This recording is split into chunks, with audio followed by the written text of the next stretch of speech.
네, 오늘은 멋진 기도의 궁사가 되십시오. 멋진 기도의 궁사가 되십시오라는 제목으로 하나님 말씀 전하도록 하겠습니다. 오늘 우리가 읽은 말씀 보면 하나님 여호와를 사랑하라라는 말씀이 있습니다. 여러분, 구체적으로 우리가 어떻게 하는 것이 우리 하나님을 사랑하는 것일까요? 우리 영혼의 아버지 되신 우리 하나님을 진짜 마음을 다해서 사랑하는 것일까요? 때로는 사랑이란 말이 너무 추상적이고 어렵게 다가옵니다. 하지만 의외로 여러분, 그 답은 간단합니다.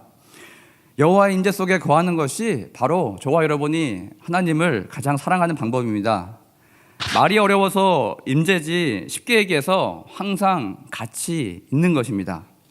항상 이렇게 하나님과 함께 거하는 것이 여호와를 가장 사랑하는 본질적인 방법이라고 할 수 있겠습니다. 많이 생각해 보시죠, 여러분. 여러분이 혼자 있지 않고 누구와 함께 있다면 그 사람을 가장 영광스럽게 만드는 방법이 무엇이겠습니까? 아마도 그것은 그 함께하고 있는 그 존재 자체를요, 너무 즐거워하는 거예요. 너무 기뻐하는 거예요. 그래서 여러분, 그 또는 그녀의 이야기를 마음을 다해서 귀를 기울여서 듣습니다. 또 여러분 마음 가운데 진행되고 있는 이야기들을 정성을 다해서 진정성을 담아서 그렇게 표현하는 것일 것입니다. 즉, 하나님을 사랑하는 행동을 구체적으로 좁혀보면 우리 주님과의 커뮤니케이션, 곧 대화라고 할 수가 있겠습니다.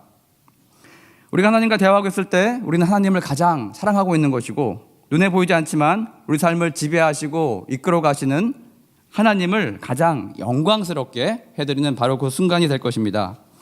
따라서 여러분, 본질적인 교회는 그 무엇보다 하나님과의 대화에 집중합니다. 거창하게 하나님의 영광을 구하면서도 그 영광을 찾지 못하는 안타까운 교회들은 가장 중요한 하나님과 영적인 대화를 소홀히 하고 있습니다. 반대로 여러분, 영광스러운 성도, 영광스러운 교회는요, 이 영적인 듣기와 영적인 말하기 실력이 뛰어납니다. 여기서 영적인 듣기란 무엇이겠습니까? 구체적으로 하나님의 말씀이 들려올 때, 우리의 청각을 통해서, 또는 우리의 말씀을 읽을 때 우리의 시각을 통해서 우리 영혼 가운데 유입되는 그 순간을 이야기합니다. 반대로 여러분, 영적인 말하기는 무엇일까요? 하나님께서 때론 우리의 입술의 고백을 통해서, 때론 우리 마음속의 음성으로 하나님께 우리의 마음과 상황과 상태를 아뢰고 말씀드리는 바로 그 순간입니다. 이때 우리의 마음이 하나님 앞에 상달되어지게 됩니다. 여러분, 이런 영적인 대화와 교류가 활발하게 충만하게 풍성하게 이루어질 때 하나님께서 영광을 받으세요. 그리고 우리 또한 그 영광을 덧입게 되심을 기억하시기 바랍니다. 오늘 이 아침 특별히 우리 하나님 영광에 이르게 하는 두 기둥인 말씀과 기도 중에서 우리 기도하는 방법에 대해서 한번 구체적으로 살펴보면 좋겠습니다. 하나님 앞에 열심히 성도라면 누구나 기도를 잘하고 싶어 합니다. 또 기도를 오래 하고 싶어 합니다. 때론 리더로서 기도회를 잘 인도해보고 싶어 합니다. 그러나 여러분, 하나님 앞에 서면, 또는 사람들 앞에 서면 이게 잘 되지 않을 때가 있습니다. 할 말을 잃어버리거나 그래서 마음이 정말 어려워하는 그런 성도님들도 있을 것 같습니다. 연이어 개인적으로 하나님의 응답이 있는 기도를 올려드리고 싶은데 어떻게 해야 내가 응답을 받는지 잘 몰라서 답답해하시는 그런 성도님들도 분명히 있을 것입니다. 따라서 오늘은 구체적으로 어떻게 이 기도해야 풍성한 하나님의 은혜와 영광을 우리가 맛볼 수 있을지 한번 오늘 말씀을 통해서 한번 같이 살펴봤으면 좋겠습니다.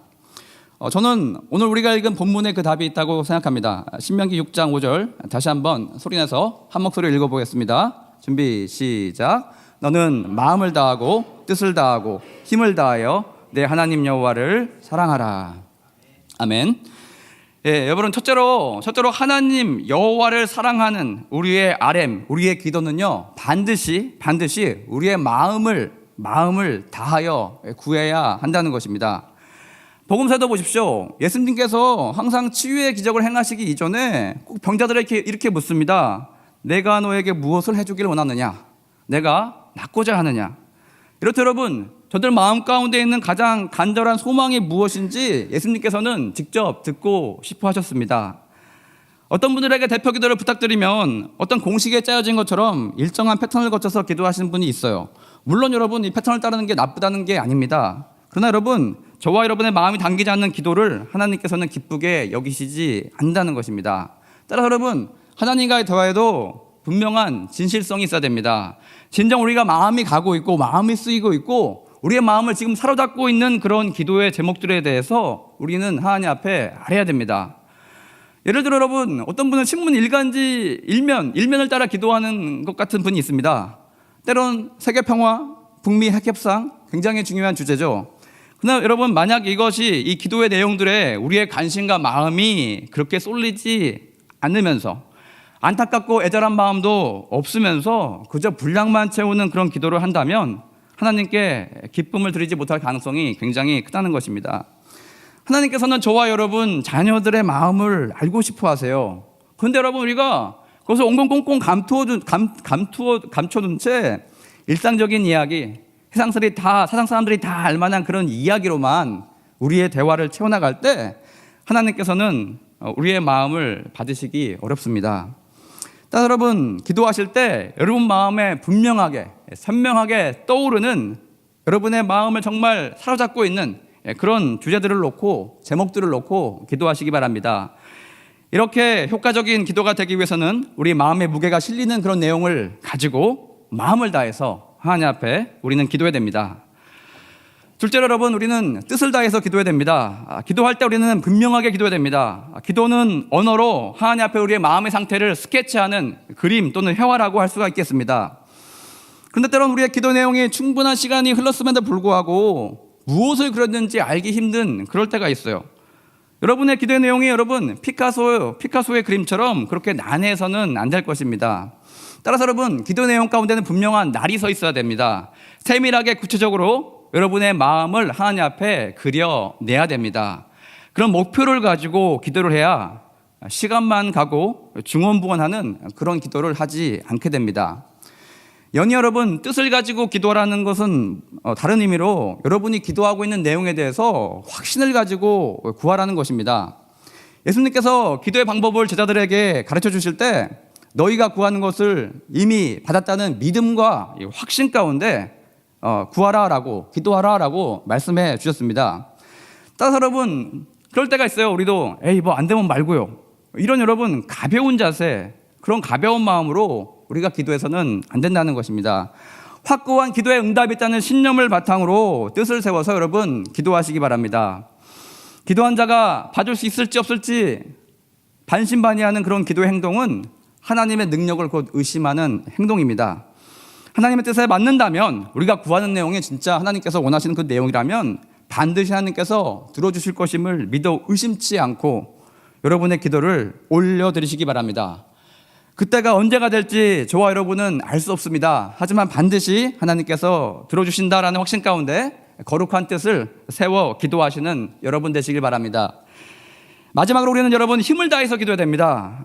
예수님께서는 중요한 일이 있을 때마다 밤을 새워서 기도하셨습니다. 또 겟세마네 동산에서 실핏줄이 터져서 땀방울에 피가 섞여서 흘러내릴 정도로 온 힘을 다해서 그렇게 하나님 앞에 기도하셨습니다.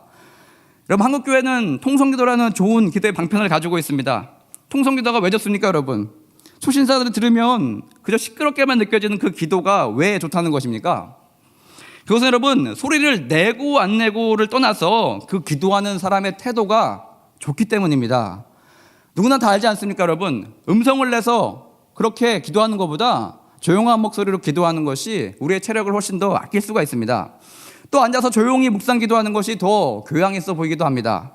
그런데 여러분, 하나님께서 기뻐하시는 기도는요, 그 어떠한 형태, 모양을 떠나서 하나님 앞에 우리의 전심을, 온 힘을 다해서 기도하는 바로 그 모습일 것입니다.